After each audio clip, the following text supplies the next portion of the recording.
There's no feeling more intense than starting over. If you deleted your homework the day before it was due, as I have, or if you left your wallet at home and you have to go back after spending an hour in the commute.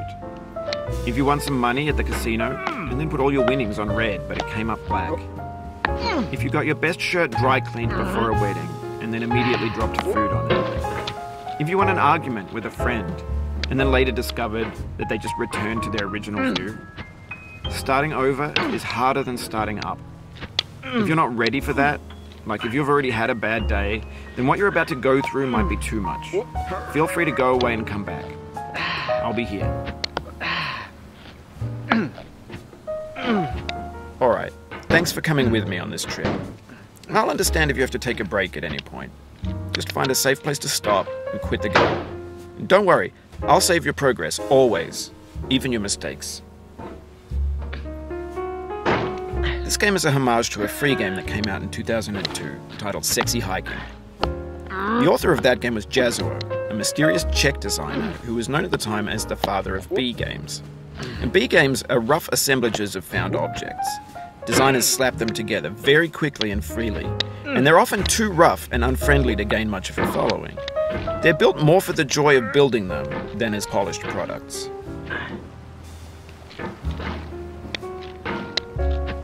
In a certain way, Sexy Hiking is the perfect embodiment of a B game. It's built almost entirely out of found and recycled parts, and it's one of the most unusual and unfriendly games of its time. In it, your task is simply to drag yourself up a mountain with a hammer. And that act of climbing, in the digital world or in real life, has certain essential properties that give the game its flavor. No amount of forward progress is guaranteed.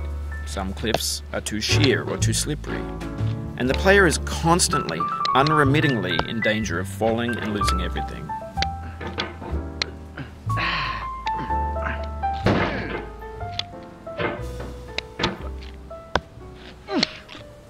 Anyway, when you start Sexy Hiking, you're standing next to this dead tree that blocks the way to the entire rest of the game.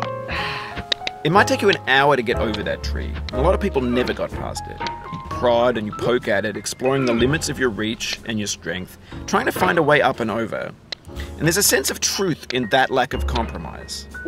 Most obstacles in video game worlds are fake. You can be completely confident in your ability to get through them once you have the correct method or the correct equipment or just by spending enough time. In that sense, every pixelated obstacle in Sexy Hiking is real.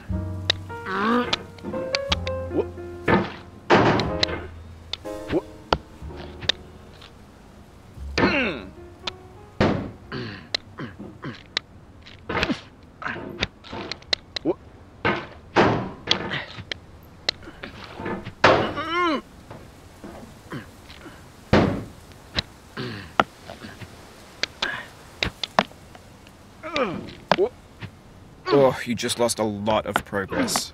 That's a deep frustration, a real punch in the gut.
The obstacles in sexy hiking are unyielding, and that makes the game uniquely frustrating. But I'm not sure Jazuo intended to make a frustrating game. The frustration is just essential to the act of climbing, and it's authentic to the process of building a game about climbing. A funny thing happened to me as I was building this mountain. I'd have an idea for a new obstacle, and I'd build it, test it, and it would usually turn out to be unreasonably hard. But I couldn't bring myself to make it easier. It already felt like my inability to get past the new obstacle was my fault as a player rather than as a builder. Imaginary mountains build themselves from our efforts to climb them, and it's our repeated attempts to reach the summit that turns those mountains into something real.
Oof, sorry about that.